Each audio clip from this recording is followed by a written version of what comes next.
Radio check, loud and clear, loud and clear. Thank you everyone for tuning in and welcome along to the coverage. Here we are in Imola. We are 30 minutes away from the start of free practice one.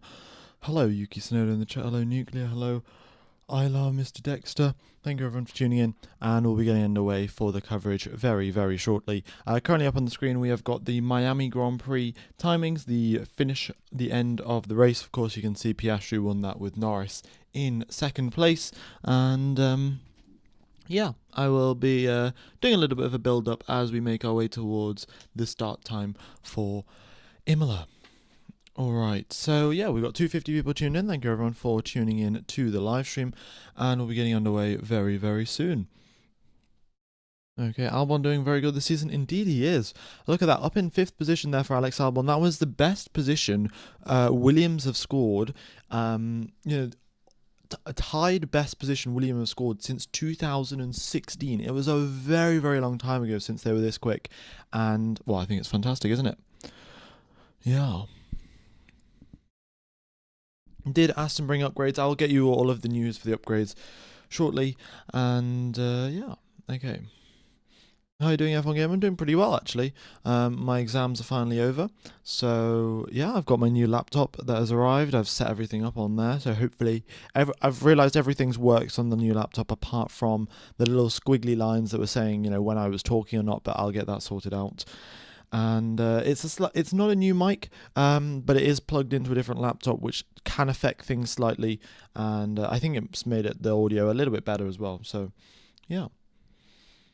F1 Gamer, what is your immediate reaction to hearing Briatore coming back? Well, I was just surprised that Alpine were like, well, I was just surprised that he's coming back. Like, he's just, well, of course, he's had his thing with Fernando Alonso back in 2008 and the crash gate and everything. And then he comes back, and then he also brings Colapinto along with him. I mean, it's very, very surprising stuff. And I really wasn't, expecting Alpine management to... Well, Alpine management hasn't been great in recent years, but I wasn't expecting Briatore to come in and then say, oh, we're going to replace our driver immediately and swap him out for another one. Yeah. So yeah, we'll get to talking about that. Colapinto will, show up on the screen in probably 15 minutes time now, and then we'll have him driving around Imola, and that'll be interesting to see how he can do. Do you forecast a Russell podium? Well, Russell normally can do anything that he wants in the race. He can crash, he can spin, he can drive really quickly, drive really slowly, and somehow the man always finishes in 3rd place. He has been, I think, in every single session, every single race this season, he's ended up in the top 5. Correct me if I'm wrong, but I think that is a correct stat. So yeah, Russell has just been this season very, very consistent, and I've said this before a couple of times, but he's converted from Mr. Saturday to now just Mr. Consistent. He's consistent on a Saturday, consistent on a Sunday, and always delivering the best from the car. All right. Yeah. Okie dokes. Also, folks, if you haven't hit the like button, be sure to do so. It really does help out the channel. And okay, are you in uni? Yeah, I am. I'm in university. Yeah, just finished my exam, so not doing too bad.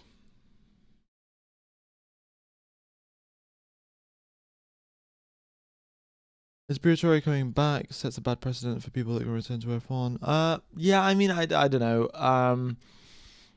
We'll have to really see about how that turns out. But yeah. Tsunoda's already in Tsunoda's in P10, but we'll see what happens with Yuki Tsunoda as well. He's got a lot of, he's been stuck behind Verstappen for quite a while, and we weren't expecting him to really beat Max Verstappen. And then the Red Bull mechanics came out and said they've picked a more stable but a slower setup for Yuki Tsunoda. So every single time Yuki Tsunoda gets in the car, by default his car is theoretically slower than Max Verstappen's car. That is the way that the Red Bull team have set up his car. Now, of course, we do know the Red Bull is a very, very tricky car to drive, And because of that, they do have to make some compromises here and there, especially for the drivers that aren't named Max Verstappen or Franz Hermann for that matter. You know, Franz Hermann, I think I've heard some rumors. I think he's quite good in that Red Bull car. But if we go back to Yuki Tsunoda, there are, you know, some compromises that do have to be made to make sure that he can actually drive this car in a sustainable manner and not crash very frequently. So they modify the setup, make it a little bit slower, but make it more stable, and then Tsunoda is able to deliver reasonable performances, getting it through into Q3. You know, might not be right at the top while Max is sticking on pole position, but it's better than nothing, I would say. Okay. Opinion on the newest rookie in the grid, Franz Hermann. I think Franz Hermann is fantastic. I don't know about you guys, but Franz Hermann is a new and upcoming driver, and I think he is going to be a real star in Formula One. Yeah. Okay, that was just Suzuka. Yuki's a different setup now. I think the Red Bull mechanics said that after Suzuka as well. I think they tried it, and Tsunoda wasn't particularly confident in the car really. And when you are going on your quali laps, you do need a bit of confidence, and so I think it's much more likely that Tsunoda is in a slower setup compared to Verstappen, just because it makes the car a little bit more stable. Would Franz Hermann be the perfect teammate to Max Verstappen? I think that's a good idea. I did not think about that one, but Franz Hermann and Max Verstappen, dream duo for Red Bull. I don't know who's quicker though. Maybe they'll set the identical lap times. Yeah, for any of you folks that don't know Franz Hermann or don't know what I'm talking about, Max Verstappen went to the Nürburgring Nordschleife, so the really long circuit in Germany, and he raced under a fake name, the name being Franz Hermann. And you know, he didn't go all that incognito. He still had a Red Bull livery on the car that he was driving, but yeah, Franz Hermann technically drove a car around the Red Bull ring and allegedly broke some lap records. Either way, Max Verstappen went to the Nürburgring, was supremely quick, and raced under the name Franz Hermann. So this is where all of the little memes are coming from, and yeah, that's who I'm referring to when I say Franz Hermann. It's essentially just Max Verstappen's alter ego, different name really. Okay. At F1 Gamer, Ghost Car Laps show that Yuki only lacks in fast corners. The car's rear end is really unstable, like Max's sensitivity. Albon said, only Max can manage the car. Yeah, essentially, that is true. It's a very similar story for Lewis Hamilton as well. If we see the difference between Charles Leclerc and Lewis Hamilton's Ghost laps in the medium speed and the slow speed corners, they're both pretty identical, really. But when it comes to high speed, Hamilton just lacks the confidence, lacks the performance to, well, extract everything out of that car. He just doesn't have the ability to turn the car in, make sure that it is stable, and, you know, drive on the limit of grip. Sometimes he'll go under the limit of grip, sometimes he'll go over, but he just can't seem to find the perfect, you know, limit to drive the car on in the high speed corners, and because of that, he's suffering a bit of his lap time. Okay.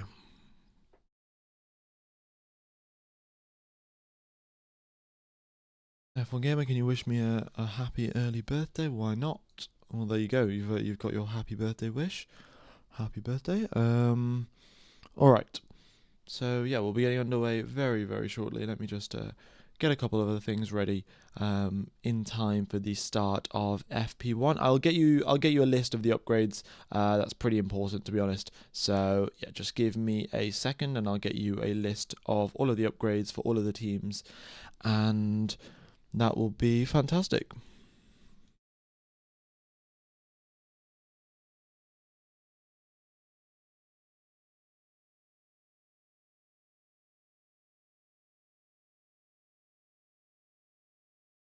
Okay.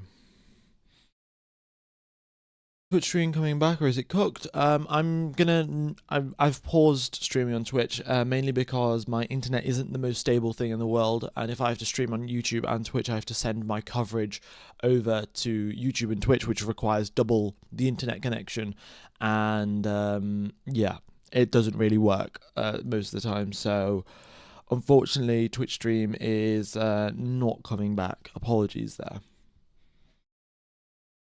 Okay.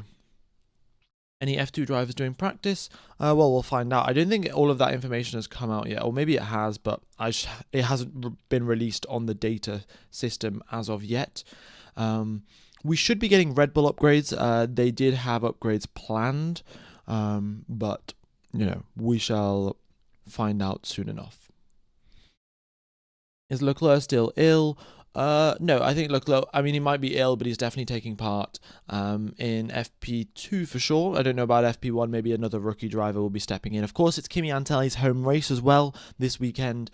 That will be exciting to see how he delivers. He said it's a little bit mentally draining, a little bit overwhelming being at his home race, but I'm sure he'll perform well. He's been, of course, got that sprint pole back in Miami, and got that sprint pole was especially out of nowhere, really, just a sensational performance, and maybe he'll be able to repeat the same feat here in Imola. Oh, I have also forgot about the DRS zone as well. I forgot to colour the DRS zone in. But we've only got one DRS zone here in Imola as far as I can remember. And it is just going down the main straight there. It starts around about where turn 19 is and ends just before turn number 2. But I will get that put onto the screen in time for free practice 2. Okay. We have got 18 minutes now till we get underway for free practice 1. And yeah, let me know what your predictions are. Who do you think will be topping the session? Will we have any crashes? How will Colapinto do? Of course, he'll be stacking up against Pierre Gasly. Doohan will no longer be taking part, at least for the next 5 or 6 races, whatever it is. I think it's a bit ridiculous, really, that his contract is only 5-6 races long, but what can you do? It is the wild west world of Formula 1, and absolutely nothing happens as expected. So yeah, it is really, really interesting.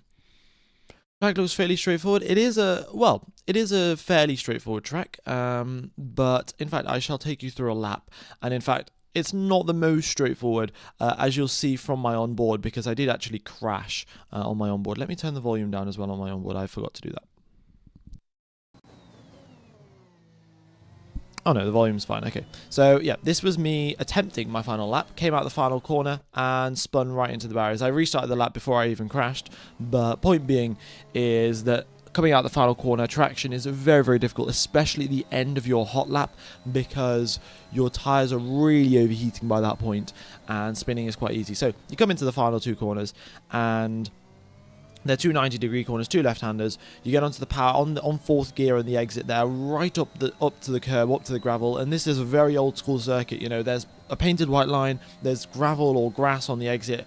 The curbs are pretty minor in places, so you do have to be very, very careful. You head towards turn number 1, and it's a triple chicane, left, right, and then left again, but the second and third corner are flat if you can get the first corner correct. Then, now coming into turn number 4, you have to lift a little bit, then straight brake in a straight line round the next corner. Now you get to the hairpin of Tosa. It is very, very slow, and you get a good exit up the hill now towards as you go up the hill, and then we go towards turn number 9 and 10. Very, very tricky corners, and staying within track limits, that's a big issue. Track limits will be monitored here. Now we go towards Acqua Minerale, and once again braking and turning at the same time. It's pretty tricky. Locking up is quite common here, and we will see quite a lot of lockups here in FP1. You get onto the brakes for this penultimate chicane, as we'll say, and then you get towards the final 2 corners. Those chicanes as well, you do want to drive over the curbs as much as possible. It does gain you a lot of time, but it does unsettle the car. It's a difficult balance, but the drivers will find it over the course of 3 practice sessions, getting ready for quali. Out of the final corner you go, up into 4th gear on the exit, open the DRS flap as you come out the final corner, and across the line. That is a lap of Imola, ladies and gentlemen, and yeah, it's a pretty good lap, pretty fast lap as well, and yeah, I think it's a good racing circuit. However, overtaking may be quite limited around this circuit because, well, there's only one DRS zone, which is quite tricky. Speaking of old school tracks, did you hear about Max at the Nürburgring? Indeed, I did. I did see Max at the Nürburgring, and I think it's well, quite fantastic, really. Franz Hermann doing some fantastic laps. Really, I think he should make his way towards Formula One. That's some sensational laps he did around the Nürburgring. Yeah, a question: Senna versus Max Verstappen in wet conditions at Sao Paulo. Who wins with equal machinery? Well, I mean that's a extremely tough question, given that they did not race in the same era, not even the same. I don't think hybrid cars were invented when Senna was driving, and I don't know. There's I can't answer that question, unfortunately. Yeah, it's just one of those questions where there's no real right answer. It still says Miami GP. Yeah, it's currently just showing the data from the previous race. It'll get updated for the Imola Grand Prix shortly. Okay, you said France was negotiating too. Oh, that's interesting. Franz Hermann was negotiating with other teams. Is that basically implying that Max Verstappen is negotiating with other teams? I think it does. We shall have to see, what the performance is like for Red Bull, and if the performance continues going downhill, they can't turn it around with an upgrade package, then most likely Max Verstappen will be looking to leave Red Bull. Who knows? What about the FIA inspection of McLaren? Well, they did their inspection. I don't think they found anything significant. I don't think they found anything at all, really. They did their investigation. I think McLaren have some pretty innovative brake ducting solutions and cooling solutions. I'm not 100% sure, to be honest, but either way, McLaren have got something innovative, something that helps them out with their tyre management, especially in hot races, which we have had quite a lot of in the past couple of weeks. Being in Bahrain, being in Saudi, being in Miami. So, yeah, McLaren have been strong. And the FIA just did their routine checks and just made sure that McLaren aren't breaking any rules, given that they finished the previous race 37 seconds ahead of any other cars. Piastri 37 seconds ahead of Russell, and Norris as well 33 seconds ahead. A huge gap there for the McLaren drivers. And I guess the FIA have a sort of reason to inspect. I'm sure all of the other teams were complaining, oh, McLaren are doing something illegal. Please check the car. Make sure they're not doing anything illegal. And, the FIA did their checks and nothing was found. So I don't think there's any issues there, to be honest. All right. Why is Stroll getting the new upgrade package on his car instead of Alonso? I think that's fairly self-explanatory why that's happening. It's because Lance Stroll's dad owns the team. Yeah.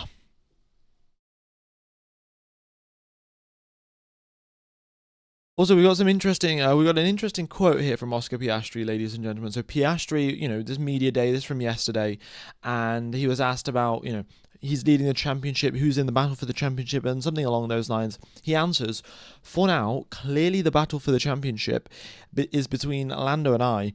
We want to win. We want the best person to win every weekend, and at the moment, that's what's happening. That final line, we want the best person to win every weekend, and at the moment, that's what's happening.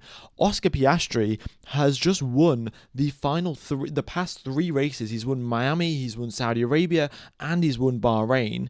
And that is so cold from Piastri. Just a little backhanded burn towards Lando Norris, saying, we want the best driver to win, and that's currently what's happening. By the way, I won the last three races. So, yeah, Piastri, is cutthroat when he needs to be. Otherwise, he is a very calm, collected driver.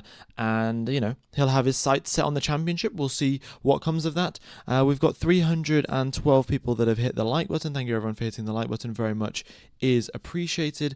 And, yeah. Oh, the like counter actually isn't updating. Let me fix that. Give me just a second. Okay. What else have we got going on? What were the conditions last year and what was the pole time? I will get that information shortly. We're now 10 minutes away from the start of the session.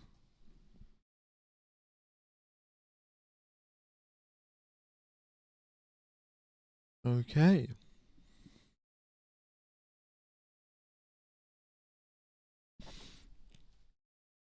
Ferrari predictions. Well, Ferrari's home race, they'll be looking to do really, really well.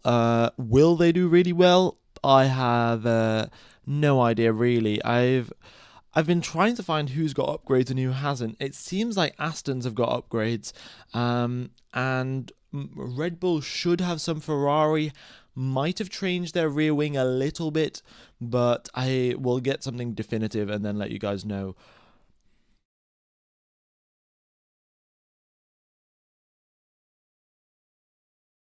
Okay. Who will win today? I mean, it's practice, guys. There's not really much winning to be done in practice sessions. The pole position time last year was a 1:14.7. That was by Max Verstappen, of course. And yeah, Max Verstappen came first in the race, Norris in second, and Charles Leclerc in third. So that's what happened yesterday. Not yesterday, last year. The weather was partly cloudy, so nothing nothing sunny, nothing hot, just clouds around Imola, and it looks similar to that. There's some blue skies and there's some clouds in the air. Pretty typical day out in Imola.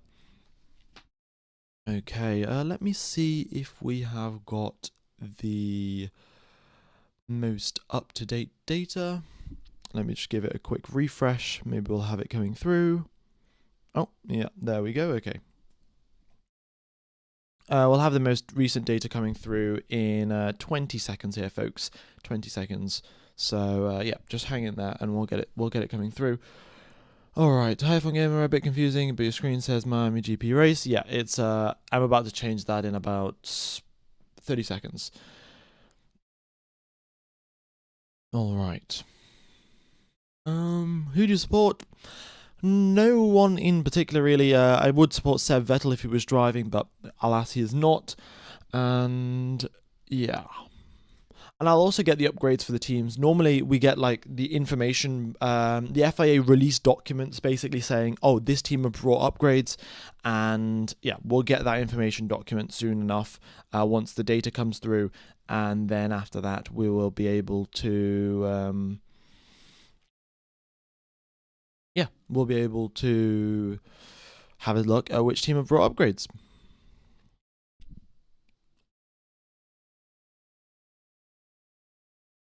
All right, let me just get everything set up here. Give me just a second. We have got qualifying. There we go, qualifying conditions.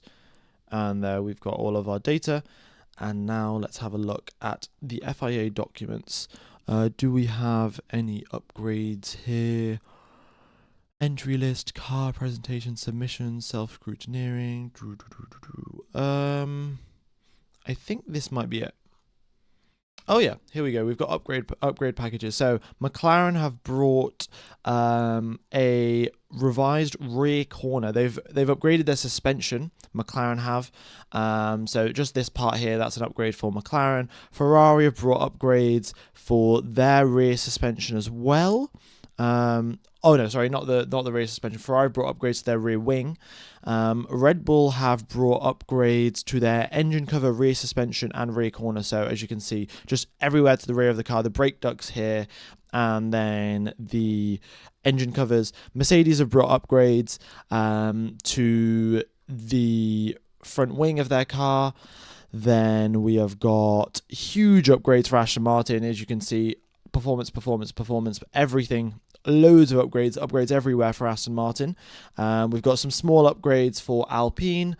Let me just run through. Haas have got some upgrades. I think every single team's got upgrades. Visa Cash App have got upgrades. Okay, Williams haven't got any upgrades, and Stake F1 haven't got any upgrades. So there you go, folks. Every other team has got upgrades apart from Stake F1 and Williams. There we go.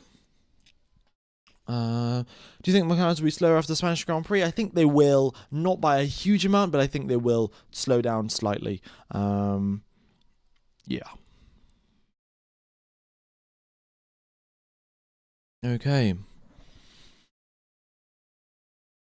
With all of those Aston upgrades, I think we'll see Stroll get points here. Maybe. Aston have got a lot of upgrades this weekend, and they should be, they should do well, but we'll wait and see. They haven't been, their upgrade packages haven't been great in the past. They normally start the season out really well, and then their upgrade packages sort of take them downhill. Hopefully that changes this weekend, and they'll have some better performance.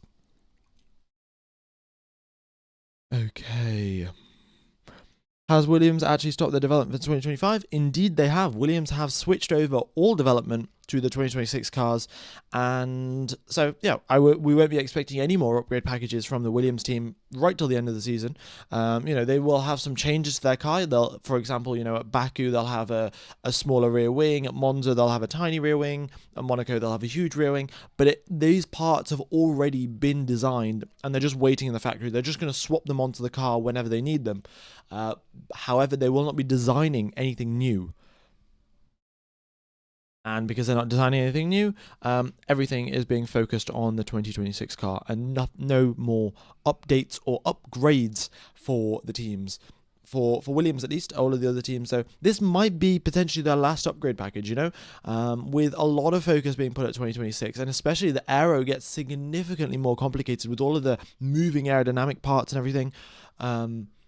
It does make sense for the teams to switch off their development early and start focusing on 2026.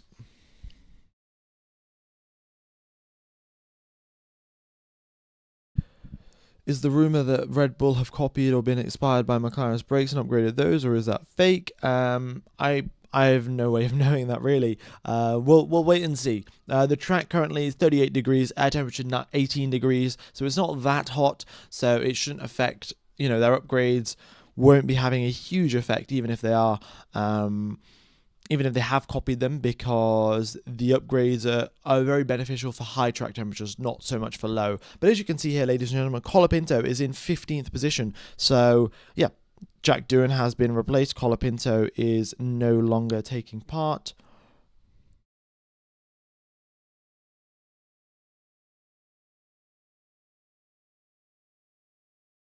Oh wait, no, have I got the wrong? Oh no, I've got the right. Okay, I don't know what I'm doing here. Thanks for the streams again on race weeks. It sucks in Australia not having to pay $40+ a month to watch the races. Yeah, well, if you guys are interested, for what it's worth, I shall. I'm still sponsored by Surfshark VPN. So if you guys do want to watch Formula One for a low price of $2, in fact, this weekend it's not Service TV, it's actually ORF. Let me just update that. Every weekend they alternate between ORF and Service TV, and if you basically get Surfshark VPN, join an Austrian VPN server and search ORF on Google, you can watch Formula One for $2 a month. And so if you guys are interested, go ahead and check that out. Yeah. We've got around about 100 people on the channel have already done it, and they're watching the Formula One, with the German commentary. Of course, you mute the German commentary and you just play mine in the background, but nonetheless, you do get access to actually watching all of the coverage. So there's a link in the description, there's a link in the chat right now, so if you guys are interested, go ahead and check that out. But we're a minute and 30 seconds away from free practice 1, and we'll be getting underway shortly.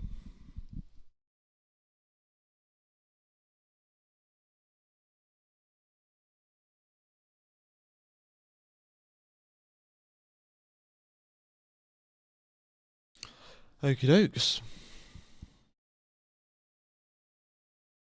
F1 Gamer, have you changed your mic today? No, my mic is the same. It's just that it's plugged into a new laptop, so it sounds slightly different. Yeah, but I think it is. I think it's changed for the better, really. Yeah, you guys are asking if I've got a new mic, so I suspect it's better. Have you considered a partnership with a sim racing equipment band? It would be super cool. It would be, actually. I did email. I forgot who it was now. I did email one of them. And I think I also tried to get in contact with Fanatec, but they just weren't particularly interested. So, yeah. Anyway, here we are, folks. We are very shortly getting underway for the session. So, we have got 26 seconds till we get underway for free practice 1. Thank you everyone for tuning in. We've got 3,000 people tuned into the live stream already. If you haven't hit the like button, folks, be sure to do so. It really does help out the channel. If you aren't subscribed, be sure to do that as well. Hopefully we can hit 157k subs today. That would be fantastic. And we'll have the drivers making their way out onto the circuit very, very soon.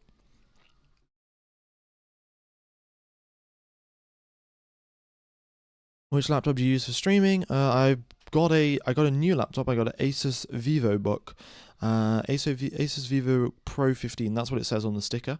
But yeah, anyway, Oliver Bearman makes his way out onto the circuit, first car out onto the track. He's on those medium tyres for this weekend, and Sainz follows him out. Fantastic. Hi Kim, nice to see you here. F1 Gamer, the president of the FIA, should let you do this job professionally for them. Yeah, I mean, maybe I should get in contact with the FIA, get in contact with Formula One, say, you know, I'm helping the sport out here. I'm making the fans, you know, making the audience of Formula One bigger. So you guys should probably sponsor me.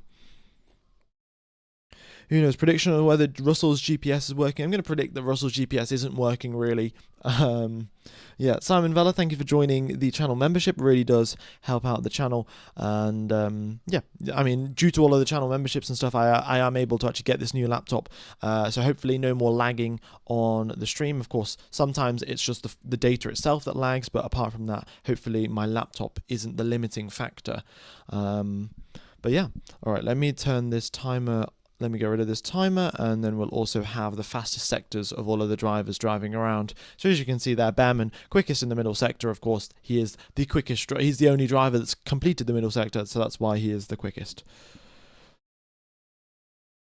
Oh, I just got an advert. Oh yeah, let me block the adverts. Apologies here.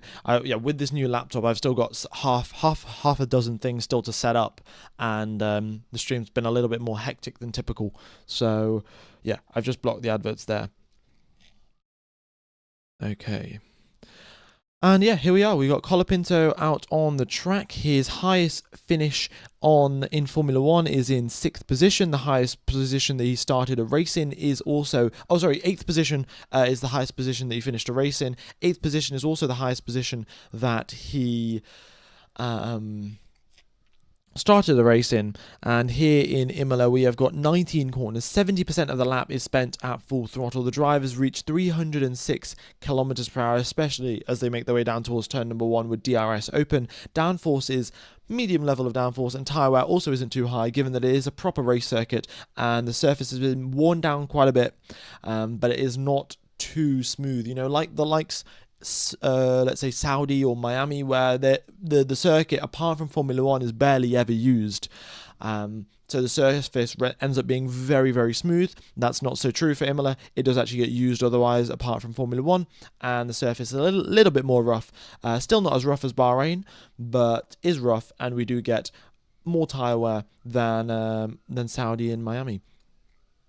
All right, we've got the Scarlet Ferraris out on the circuit here. Of course, it is their home race. Hamilton and Leclerc will be looking to do well. And we'll wait and see what they can do. Hamilton currently out on a flying lap, and he is... yeah, looking good so far. As you can see, currently we've got some speed trap speeds on the screen. I'm going to try and adjust everything and make sure that we could have... that we get all of the data fitting properly, but yeah, this is just to do with all of the technical issues that we've had for a little bit. I heard somewhere that C6 tyres are making a return this weekend. You know anything about that? I will have a double check, but given that Imola's got reasonable tyre wear, C6 seems a little bit too low. Potentially, you know, here in Imola, we do have the issue of just doing a one-stop race and calling it a day, because Imola, in fact, has got the longest pit lane out of any circuit in Formula One, which means, you know, the longest pit lane means the longest time spent in the pits, and the longest time spent in the pits means you lose a lot of time in the pit stops, and hence ideally what you want to do is just do a one-stop race and call it a day. But if Pirelli say, oh, we're going to bring really soft tires here to Imola, then you're going to be forced into doing a two-stop, and being forced into doing a two-stop will just make the races a lot more exciting. So I will double check which tires Pirelli have brought to Imola, and then we'll find out. Potentially, I think C6s would be much more suited to Monaco. I don't think they... maybe they'll be used in Imola. Actually, oh no, we are using the C6s here in Imola. So we're going to have the C6s as the soft tyres, the C5 as the medium, and the C4 as the hard. So given that we're going to have softer tyres this weekend, we could be having a two-stop race, which would be very, very exciting.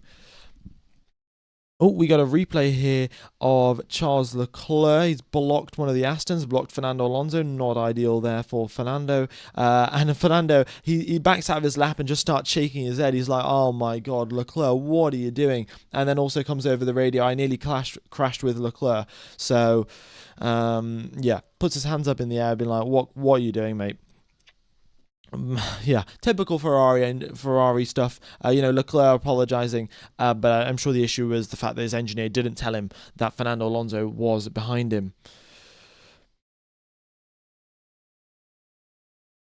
Kimi is cooking, indeed he is. Look at that, goes up into first position, 17 milliseconds ahead of Lando Norris, and yeah. Looking good so far. 2/10 quicker than George Russell. All of the teams now, they're coming out in the soft tyres, which is not what we typically see in FP1. However, given that we are using the new C6 tyres, which Pirelli have previously never used before, the drivers have never used before, the teams have never used before, they're looking to gather some data and get a feel for these tyres, see how quickly they wear out, see how quickly they overheat. And once they do that, they will be happy to, decide their strategy plans.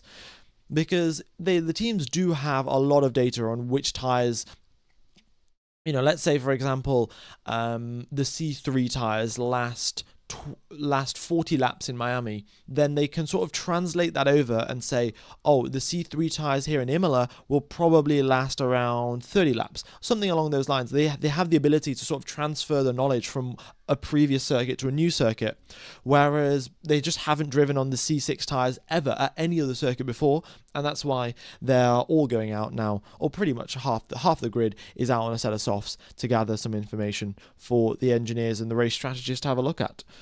Yuki Tsunoda goes up top of the times, 2/10 quicker than Kimi Antonelli. Track will be getting a lot quicker with Track Evolution. We've got 5,000 people tuned into the live stream. Thank you everyone for tuning in.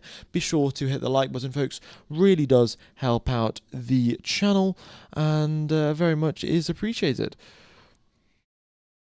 Okay.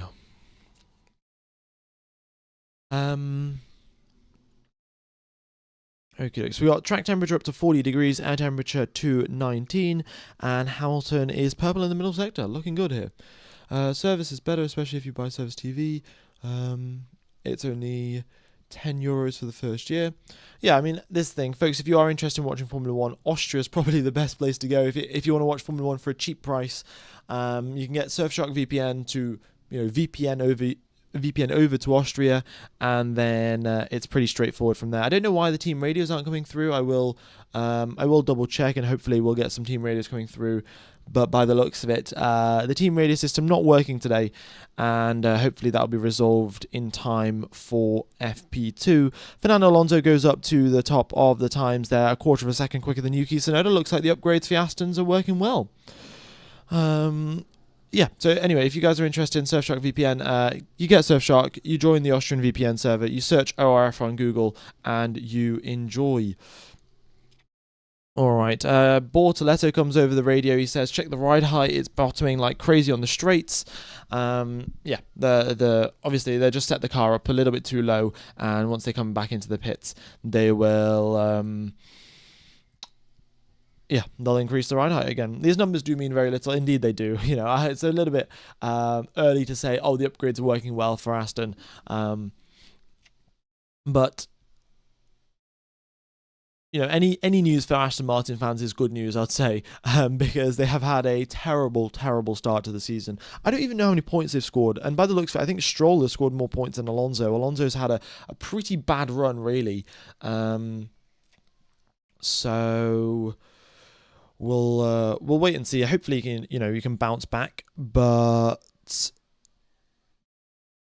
yeah.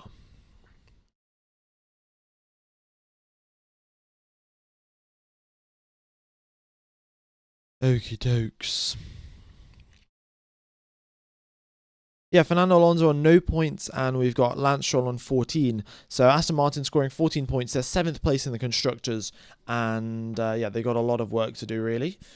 Leclerc purple in the middle sector here. The Ferrari driver's doing well in the middle sector. Hamilton's quickest in the final. Norris quickest in the first, and yeah, let's wait and see what Norris can do now.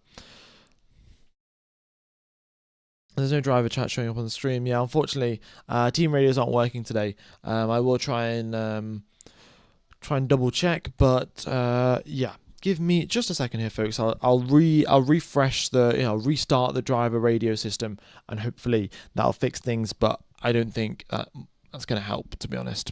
I will double check though.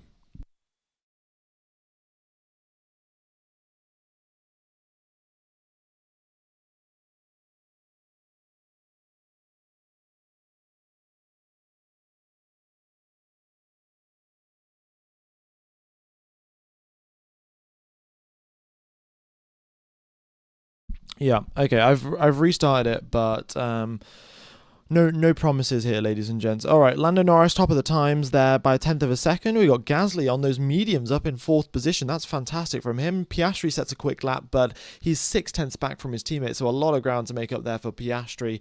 Antonelli across the line. He's in third place. He's 4/10ths back from his teammate as well. Did Red Bull bring upgrades? Every single team brought upgrades this weekend, apart from Williams, who have stopped development for their 2025 car, and Stake F1, who I think have also done the same. I don't think they've officially came out and said it in like a statement or a press release, but I think Stake F1, it's kind of obvious they're not going to score a lot of points this season. They're really far back, so they might as well sacrifice the rest of this season and focus on 2026 when Audi's joining, and hopefully that'll be a good start for them. Turning point. We got Fernando Alonso across the line up into third place for him. Great job there from Alonso. Purple in the first sector, green in the middle, and yellow in the final sector. I think there's no better way to describe the new C6 tyres than that.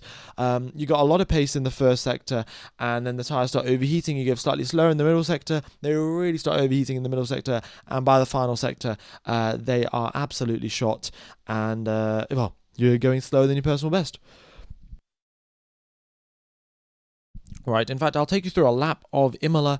I've got my onboard here that I've recorded. So this was me going into a flying lap, coming out the final corner. It's a very tricky final corner. As you see, there we go, just spun into the barrier. Paused even before I crashed, really.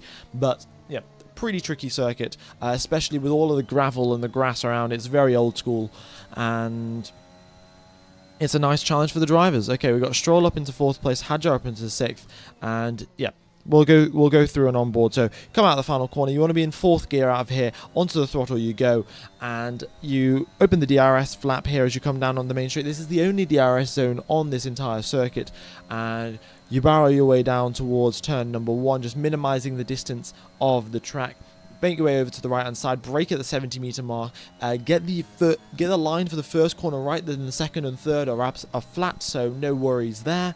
Then you lift a little bit into this corner, then brake in a straight line, then turn left. It's a very tricky corner. You got a huge change in direction, and your car stability is tested all the way to the limit there.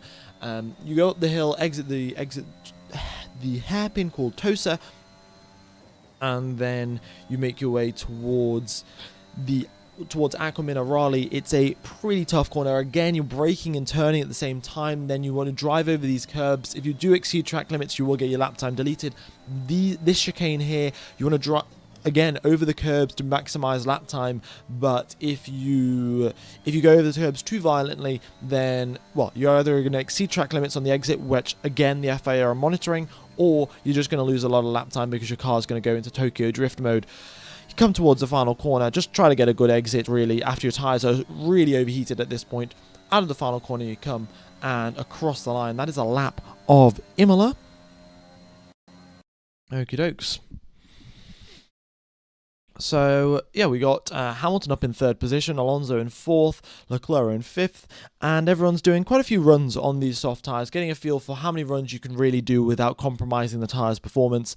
And the lap time's currently 1:17. Last year's pole time, a 1:14, a long way back. That's how far the drivers are, and, given the circuit is not rubbered in, and there's still a lot of track evolution left to go, this seems just about reasonable.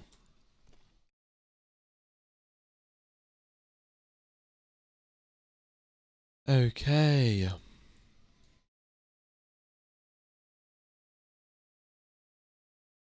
So, yeah.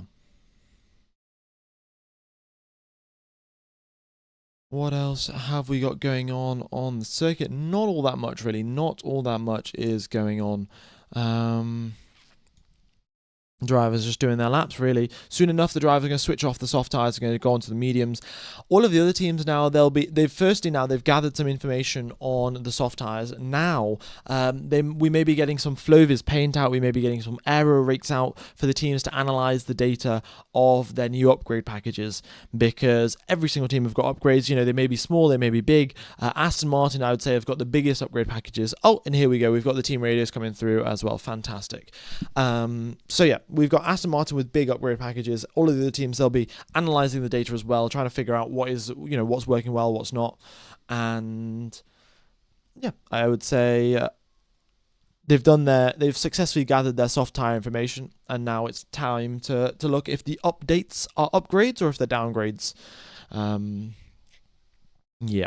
All right. Albon purple in the first sector. I mean, I think Piastri was actually purple in the first sector. That got taken away by Alex Albon. And Ocon comes across the line up into 11th. Piastri on a very quick lap here. Across the line he goes, up into 3rd place for him. And Gasly now coming across the line. What can he do? Of course, he's up against Colapinto. Gasly goes up into 4th. Colapinto is down in 17th. Of course, Colapinto hasn't had pre-season testing. He hasn't had the previous 6 races getting used to this car. So it's going to be a very tall order for him to speed up and compete with Pierre Gasly, who's been performing quite well as of the past couple of races. Sainz goes across the line, 6th place for him. Albon across the line, that was 12th. And Albon was a 10th quicker in the first sector, but then lost 2 tenths in the middle sector, and then lost another 2 tenths in the final sector. So, there's a bit of tire management to be said there, and Sainz also is on fresher tires compared to Albon. He's done one less hot lap than Albon has, so that explains a bit of a difference. Okie dokes. Red Bull upgraded their brake ducts. Yeah, indeed they did. There's some rumours going around. McLaren do have some special brake ducts helping them manage their tyre temperatures and brake temperatures. Ooh, Bortoletto, great lap from him on medium tyres, up into 2nd place. Excellent lap, really. And then we've got Liam Lawson up into 10th place. Very nicely done. And we have got Franz Hermann down in 18th position. I don't know what's going on there with Franz Hermann, but yeah, he has got some work to do, and so is his teammate.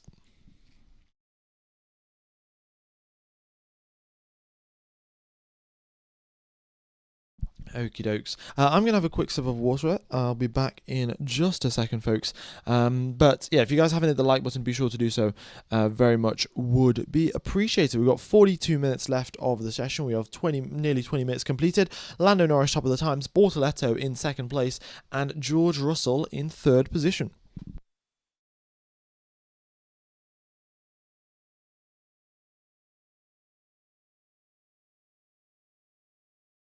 Look at this as well. George Russell's GPS is working, which is a surprise.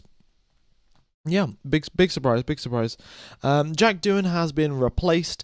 Flavio Briatore came into the Alpine team. Ollie Oakes, who was the youngest team principal on the grid, he resigned, and then Flavio Briatore came in and instantly got rid of Jack Doohan and replaced him with Colapinto for the next 5 races or something. It's very tenuous considering that Colapinto's a 5-race contract in Formula 1, which is a extremely weird thing. I haven't seen that I haven't seen that ever, really. I've only started watching Formula 1 in 2018, but nonetheless, I'm sure previously when there were a lot of smaller teams, drivers were alternated out a lot more often, but a 5-race contract is very strange, to say the least. And Colapinto has got his work cut out for him, really. He did do an alright job when he got put into the Williams team to replace Sargent with not too much experience. He got in, delivered some solid performances, and I suspect that's what helped Colapinto. That's what helped Briatore decide, saying Colapinto is going to come in. Can the teams change setup in between practice sessions? Yes, they can. They can also change setups during the practice session. The only time when they can't is after qualifying is finished, before the race begins. If they do change their setup at that point, then they do have to. Start the race from the pit lane. So those are the rules. Those are the Parc Fermé regulations, saying that you can't modify your car after qualifying has finished. All right, Russell is on a really quick lap here. He's pushing his car right to the limit, going all the way up to the painted white lines on every part of the lap, really. Purple in the first sector, purple in the second sector. Looking good for George Russell, and here he comes across the line, first position, half a second clear. Fantastic. He is on a fresh set of soft tyres compared to everyone else's laps that were done on a used set, but regardless, a great lap there from George Russell. Okay, fantastic. What else have we got going on, really? Just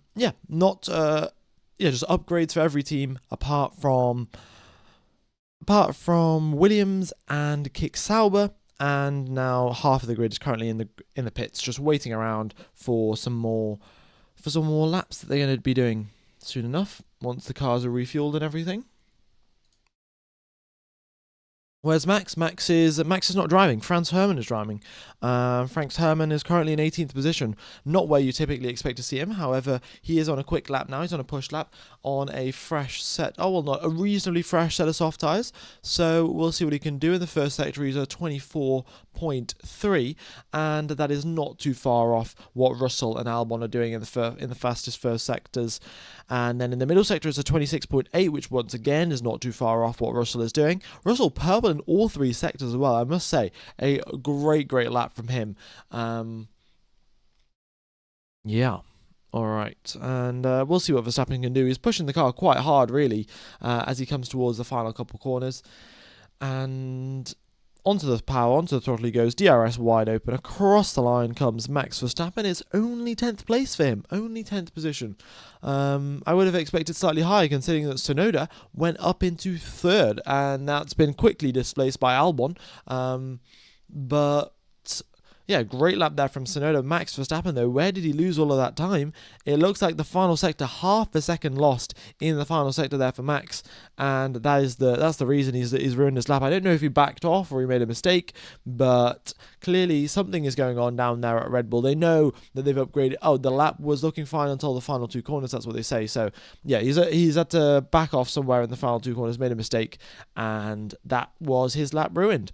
But let's just say he was half a second quicker in the final sector. He had the same final sector as Tsunoda, then he would be right up there, in front of Tsunoda, actually, up in 5th position where Albon is right now. So yeah, Red Bull is looking all right. It's not that slow that Verstappen's going to be down in 13th place.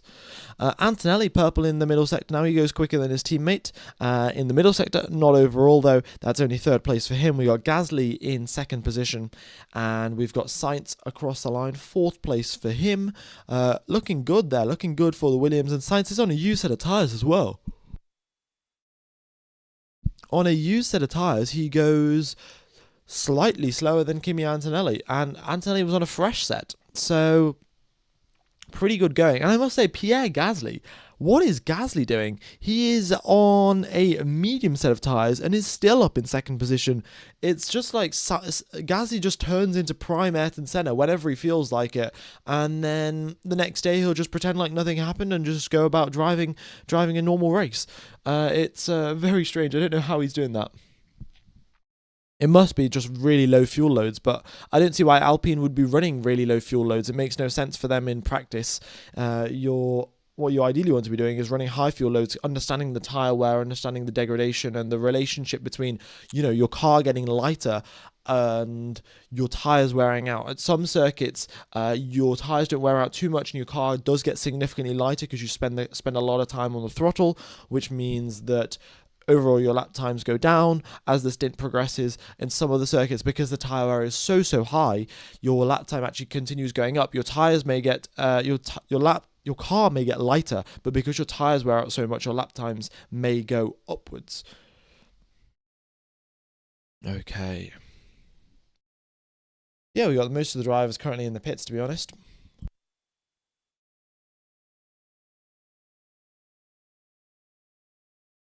What time is FP2? So FP2 will be starting in, so whatever time it is now for you in the world, FP2 will be starting in 3 hours time, I think. Yeah, 3 hours, and that is when FP2 will be underway.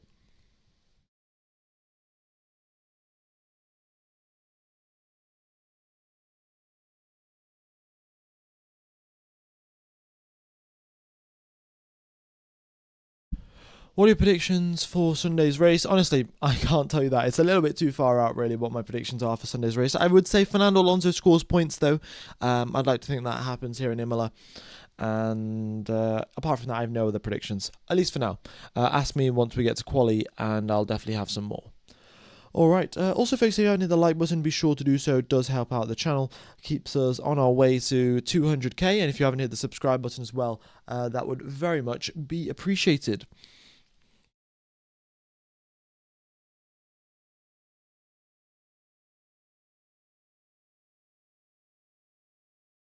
Okay, what else have we got going on?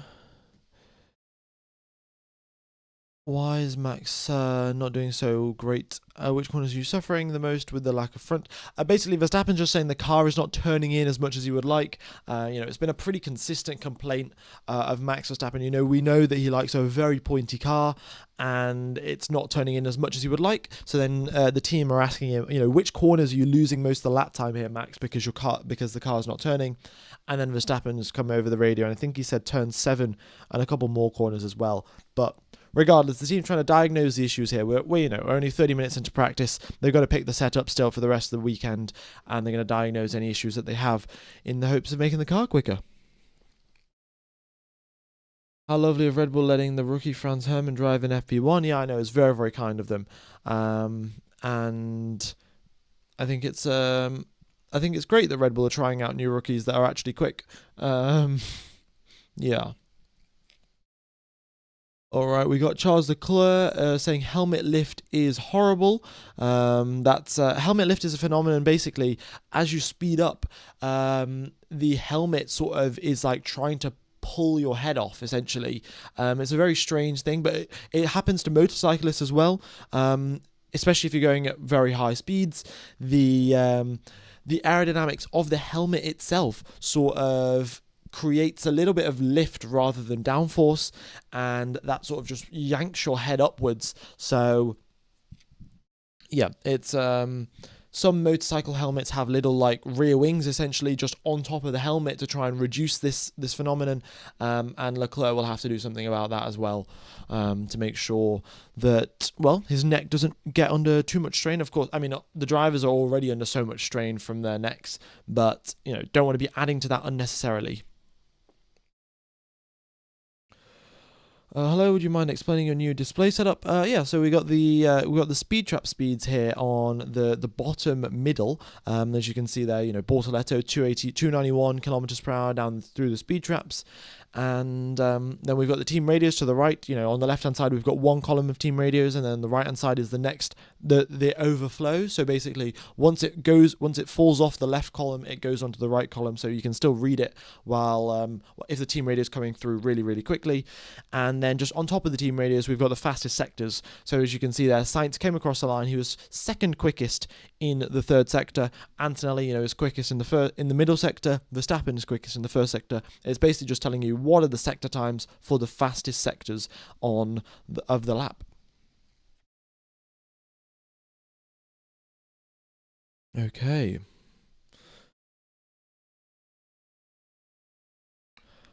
So, yeah, a really good lap there from Sainz as well. And he's on 9-lap-old soft tyres. I don't know how he's doing it. 9-lap-old softs, and Carlos Sainz is in second position. Sensational, really. Sensational performance from him.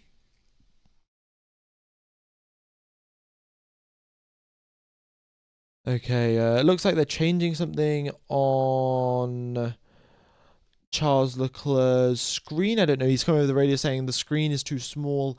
It's only the font, the display only changed by a millimeter. I'm not sure. Maybe the sun is sort of shining onto their steering wheel and he can't read what it says. But yeah, clearly some issues there for Charles Leclerc, and they'll get them resolved. Hamilton missing the penultimate chicane of turn number 14 and 15, and he ended up going all over the grass. But these mistakes are to be expected. It is practice. The drivers are getting used to the car, finding the limit of grip.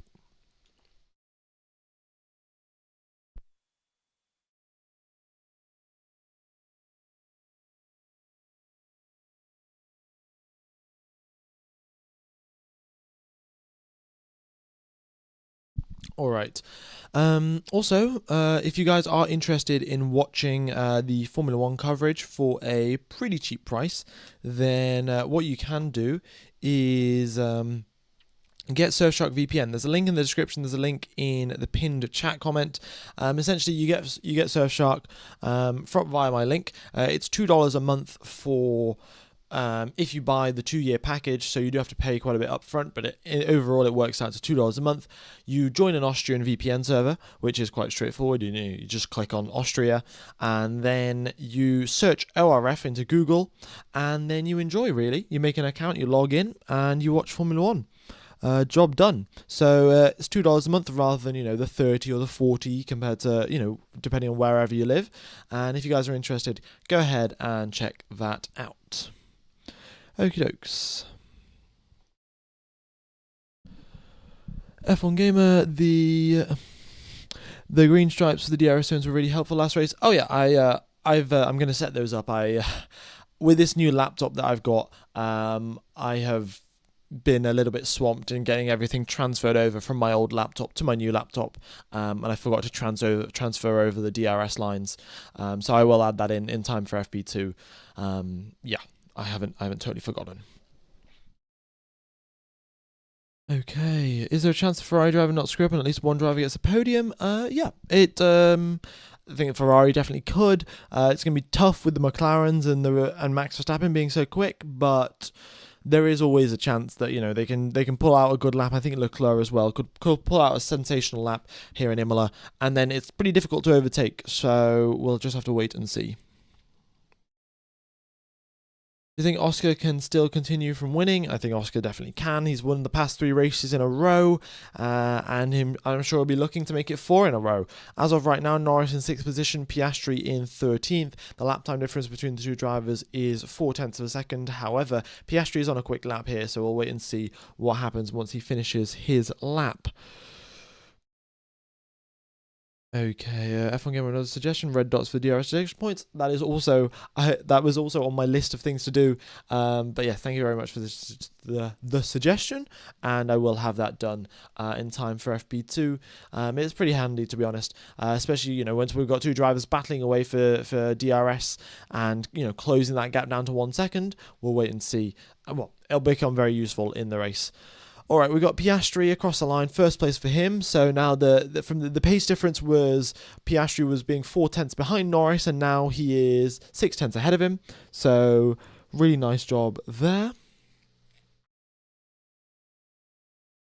Which laptop did you get? I got a Asus VivoBook. Yeah, Asus should sponsor me, really. Technically, I'm using their laptop and doing a little bit of advertising work here, so maybe Asus get over the phone. That'd be nice. Okay. Where is the speed trap in this circuit? The speed trap is just before the braking zone of turn number 2, so the drivers are barreling their way down the start-finish straight, and then that is the DRS zone. Or maybe it's the start and finish line. I'm pretty sure it's just before turn number 2, but I will cross-check that in time for FP2 as well.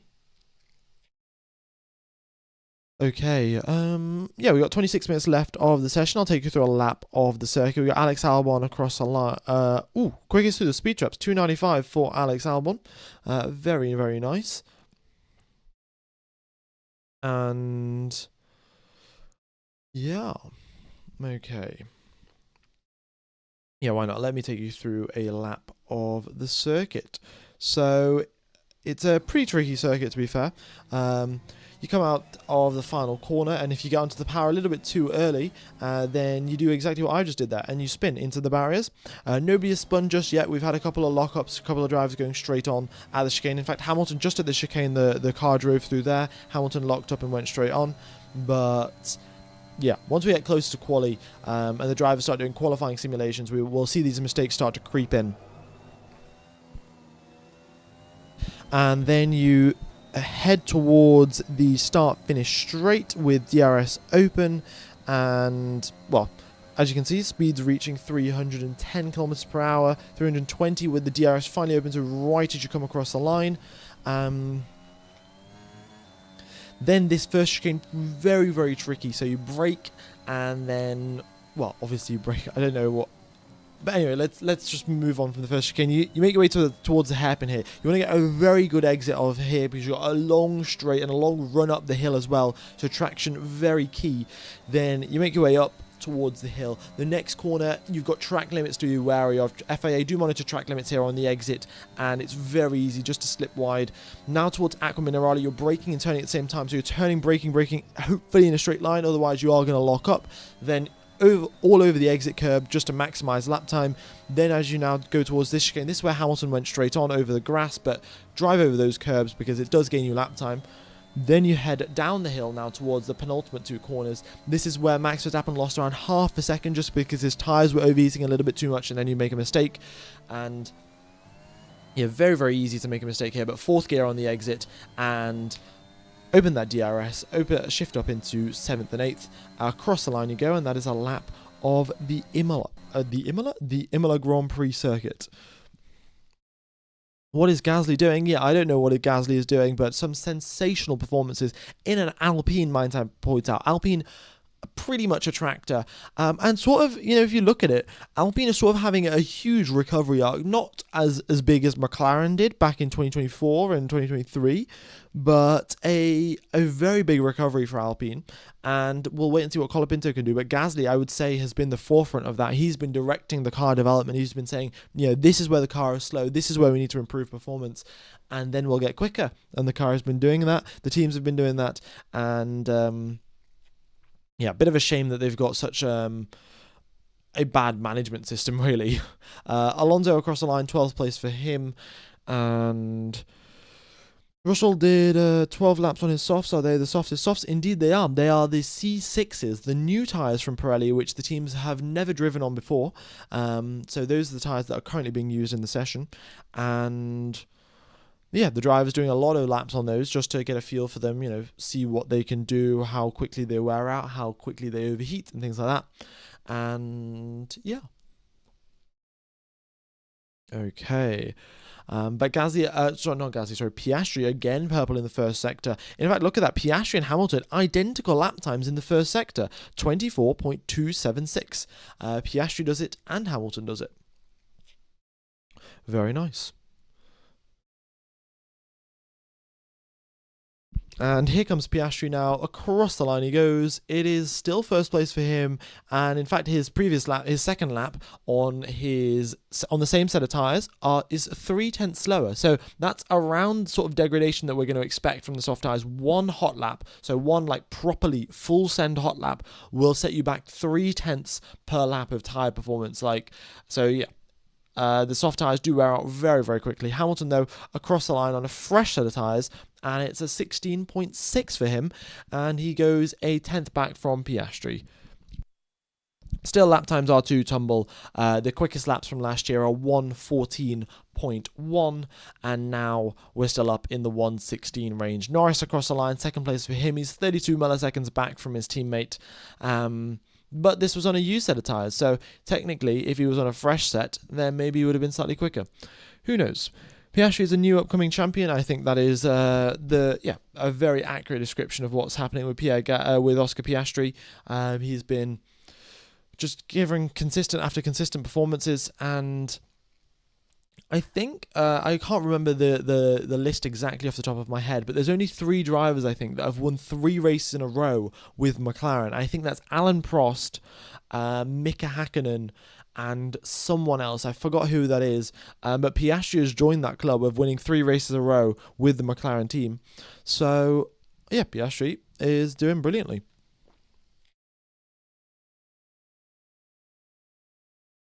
F1 Gamer, where is the speed trap?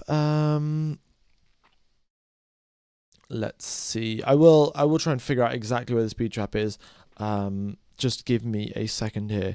It's a little bit difficult with all the commentary going on as well. Oh, Senna. Okay, Senna as well then. That makes sense. I don't know how I forgot Ayrton Senna. It wasn't Lewis, actually. Lewis never won 3 races in a row with McLaren, just purely because his teammate was Fernando Alonso. And if McLaren was quick enough to win a race, then it was never going to be Lewis was quicker than Alonso 3 races in a row.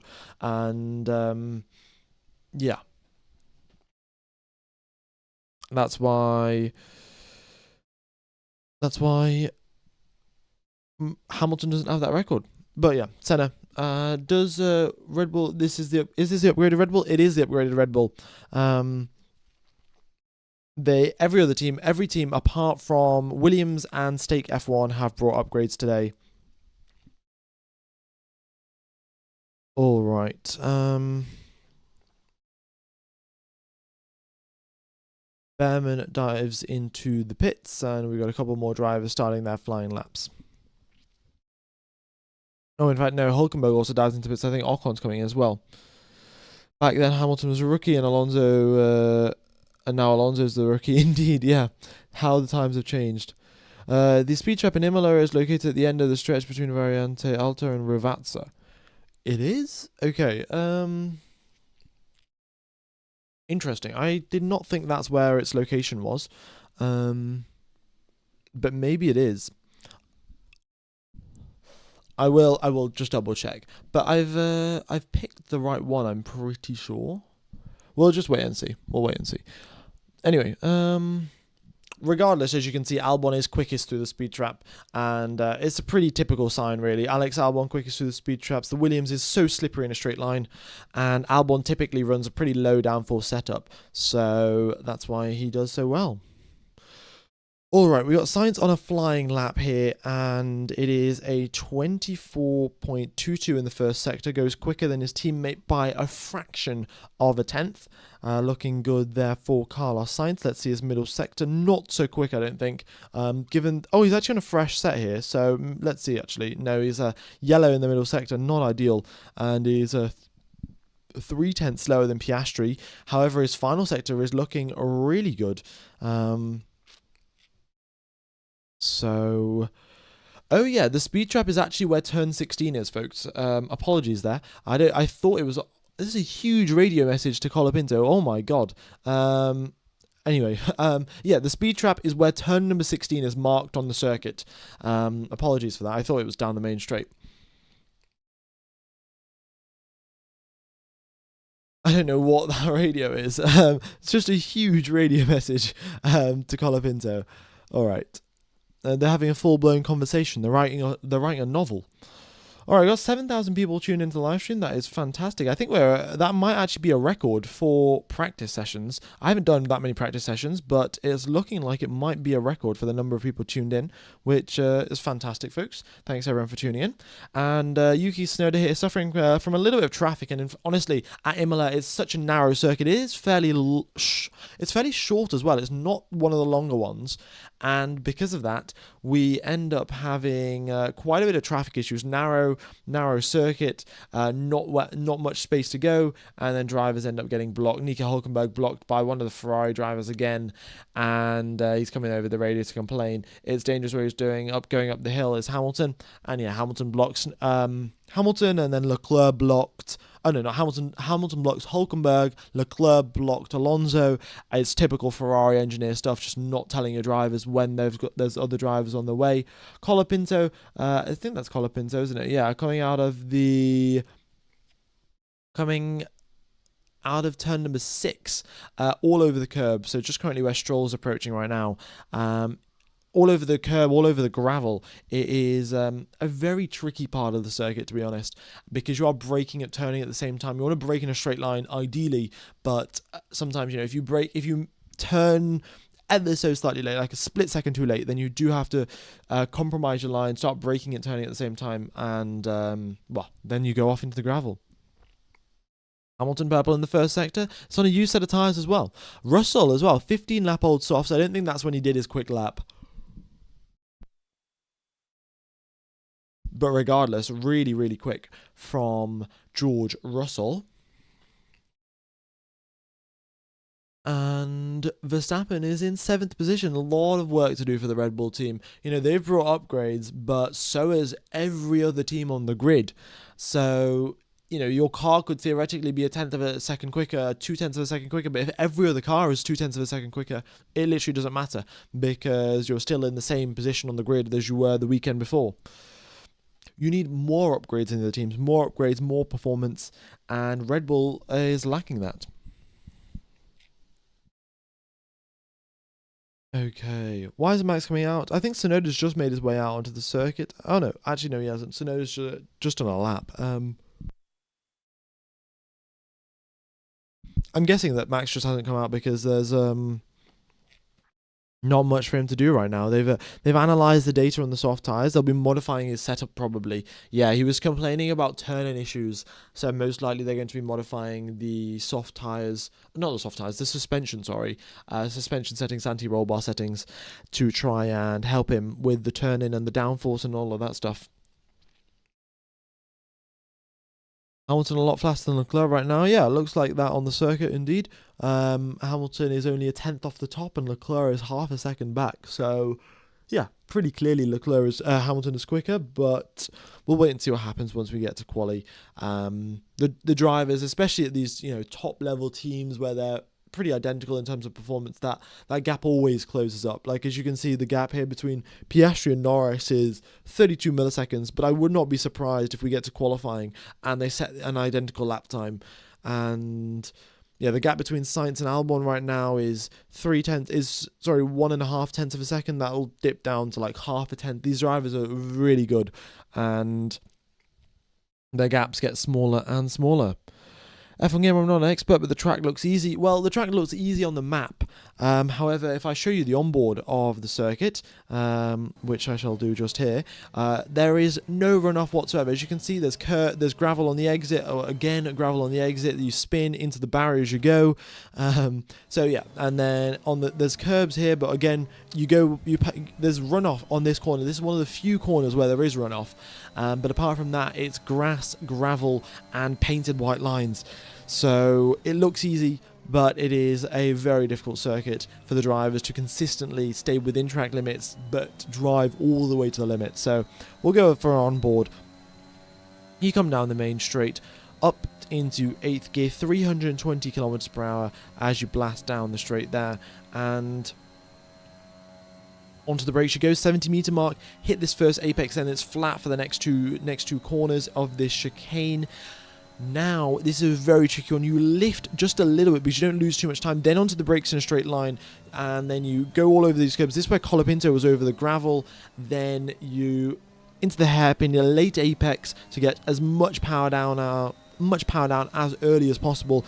Up the hill you go. This is where Hamilton blocked Nico Hulkenberg. Then you go down the hill towards Aqua Minerale, where you have to again brake in a straight line and then hit this apex all over the curbs for that one to maximize your lap time. Then now you go towards Variante Alto, which is a pretty tough corner, but over the curbs you go onto the chicane, and you've thankfully got runoff on that certain part of the lap, so you're not too worried about going over track limits. And now you come towards the final corner. Your tyres are cooked by this point. They are so overheated, and all you've got to do is just get minimal wheel spin on the exit, and out of the final corner you come for a lap of Imola. Alright, so that's a lap of Imola.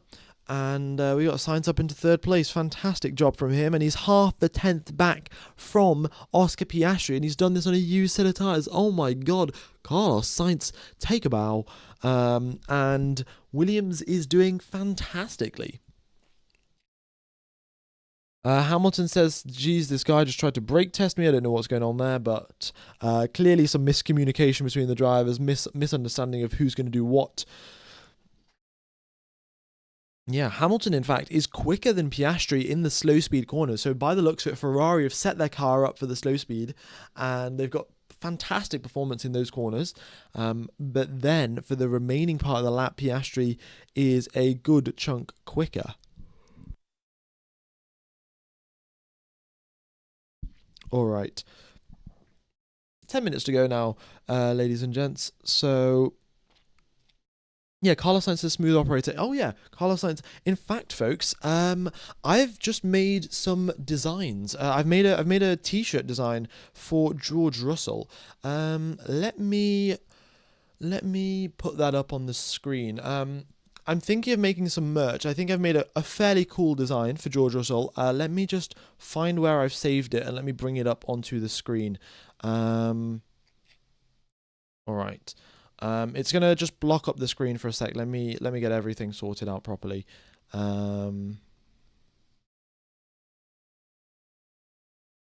Oh yeah, there we go. All right. Oh, as you can see, it's covered the entire screen. Let me get it to the correct size so you guys can actually see it properly. But I'm thinking of making some merch, so let me know, what you think of the design, and I'm planning on putting it on the back of a white T-shirt. So it's gonna go. Let me just put it here, and let me know what you think. So that's sort of the design. What I'm thinking, nice T-pose from George Russell. But let me know what you think of the design. The George Russell jump scare. How do you watch for free? Unfortunately, you can't watch for free. However, you can get Surfshark VPN. There's a link in the description. You join for $2 a month. Join the Austrian VPN server. Search ORF on Google, and that is. And then you enjoy Formula One. So if you guys are interested, there's a link in the description. It looks cool. I'm gonna make a Carlos Sainz smooth operator one, and yeah, Carlos Sainz smooth operator one. I'll do one for all of the drivers really. I've got a Max Verstappen one as well, which I have made. Let me put that one up as well. But yeah, a lot of designs have been made, and I'm just I'll show you the Max one as well. Just also on the back of a white T-shirt. I'm not going to make it too expensive, of course. I know the actual Formula One merch is ridiculously expensive, so I'm going to probably try and make it as cheap as possible. But yeah, this is the Max Verstappen design, just on the back of a white T-shirt. It's not as good as the George Russell one, I think, but still, I think it's all right. Anyway, back to the commentary and what's actually going on the circuit. Yeah, Simply Lion, I think, Simply Lovely, my tyres are gone. Let's add that to the words of wisdom. There'll be a load of shirts, a load of new designs that I'm coming up with. So I shall, I'll have a look. There needs to be more orange. Yeah, I could just turn the blue to orange really for Max Verstappen. But yeah, let me know what you think, and I'll see what I can do. One of my tyres are gone. Lando with his weekend song, yeah. I know it's hard to predict at F1 Gamer. What do you think of the quali possibilities just based off today's FP1? I know it's hard to tell, but I'm curious. Well, I think it's quite safe to say that the McLarens are going to be the quickest, but it's going to be a close fight between Russell. Hamilton is doing quite well as well in the Ferrari. I think Leclerc, once he gets his setup issues sorted, he should be up there with the pace as well. And yeah, Verstappen, though, not looking so good. They have brought upgrades, but Red Bull's track record of upgrades since Adrian Newey has left is, well, quite terrible, to be honest. They've just been going nowhere with their upgrades, and so I don't know. We'll just have to see what happens with the Red Bull upgrades. Hopefully they're quick, and we can see a good battle between Max and the McLarens. But I don't really know what's going to happen, because since Adrian Newey has left, Red Bull's upgrade packages have just been going sort of downhill. Sometimes they don't work, sometimes they only improve performance by about half of what they expect, and sometimes they even slow down the car. So it's a really mixed bag with Red Bull. Whereas, with, let's say, Williams, when they bring an upgrade package, the car's going to get quicker. So we shall just wait and see. Can you make a Piastri shirt with F1 Championship? Maybe. I mean, yeah, this is the thing. I've got to come up with a lot of designs. I should do each driver with a legendary quote. Yeah, indeed. Like, I think Alonso should have. Kimi Räikkönen should have "Leave me alone. I know what I'm doing." Alonso will have his all the time you have to leave a space, and 5 seconds is a joke or whatever. Like but yeah, let me know what your suggestions are, and I should. I'll try and get these designs made. It's a lot. It takes a lot of time, but I think probably by the summer break I should have like a full catalog of like all of the drivers. Must be the water. Let's add that to the words of wisdom. GP2 engine. Lots of different things. Just goes to show the current design team and the people who replace Newey are idiots, to say the least. Maybe. I mean, I don't know. It's a tough one really, because Adrian Newey is just as probably had a huge understanding of the car. So this is sort of the issue where when you get one lead sort of like engineer or like someone who has all of the knowledge, very similar to sort of what happened with Max Verstappen. What happens is the people around them can take a bit more of a relaxed approach to how they approach their job, how they approach learning about the car and everything. And so because Adrian Newey was so good, the engineers around him could take a little bit more of a relaxed approach to all of the upgrades that they designed, because they know that, Adrian will come in and they'll fix things, or he'll say, this is good, this is bad. And they don't learn a lot of stuff for themselves. They're sort of relying on the fact that Adrian Newey is going to be there and he's going to figure everything out. And then suddenly, Adrian Newey is removed from that equation, and then you've got 5, 6, 7 engineers, aerodynamicists who are good and they have a lot of theoretical knowledge, but when it comes to applying stuff and actually making those upgrades and doing the ones that work, they don't really know what to expect, because they don't have that intuition, because they weren't the one making the big decisions. It was Newey making the big decisions, and then the other aerodynamicists just sort of lacked all of that knowledge. So it will take time for them to understand the car properly, get a feel for what things are actually going to improve performance, what things aren't. So we'll just have to wait and see, really. F1 gave me your test after Miami, right? How did it go? Yeah, my test went pretty well. But I have actually got a new short that I'm going to put out on the channel. I mean, it's a little just funny meme, really. But describing how my tests went. Well, describing the opposite of how my test went. My test went pretty well, but the short is going to say the opposite. Yeah, but thanks for asking. Okay. I knew he would slow down because he has a family. That's a pretty good one as well. Make a design of the Alonso stare and Vettel bowing to the car. Yeah, Vettel bowing to the car. That's definitely got to be there. I mean, Vettel bowing to the car. I would buy that shirt myself if someone's already made a design. But who knows? Max to Aston has a really good chance of happening. Maybe. I mean, if this Aston Martin upgrade packages works wonders and they get up to the top of the pack, well, I don't know. Top of the pack's a bit far, but let's say they start competing with Williams, then Verstappen will have a lot more confidence. This is the thing, really.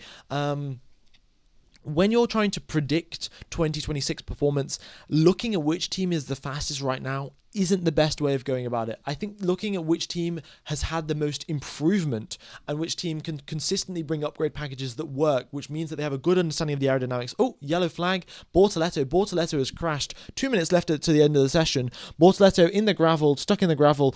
That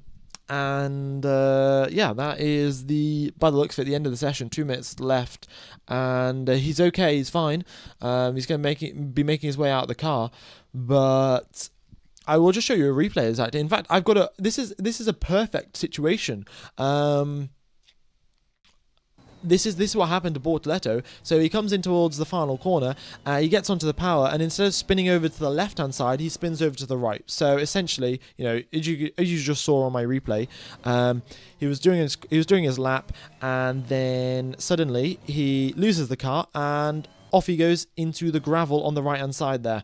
So as I went onto the left-hand side when I was doing my flying lap, but Bortoleto went off to the right. He's all right. The car's also not too damaged, but he just got onto the power a little bit too early. The rear of the car snapped out as he turned in, really. That was the main issue.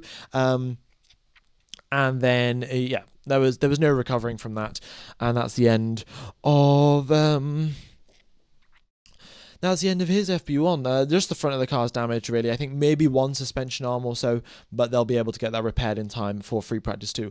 Also, ladies and gents, we are 92 subscribers away from hitting 157k. If you guys could hit the subscribe button, that'd be really appreciated. We've got 7,500 people tuned in.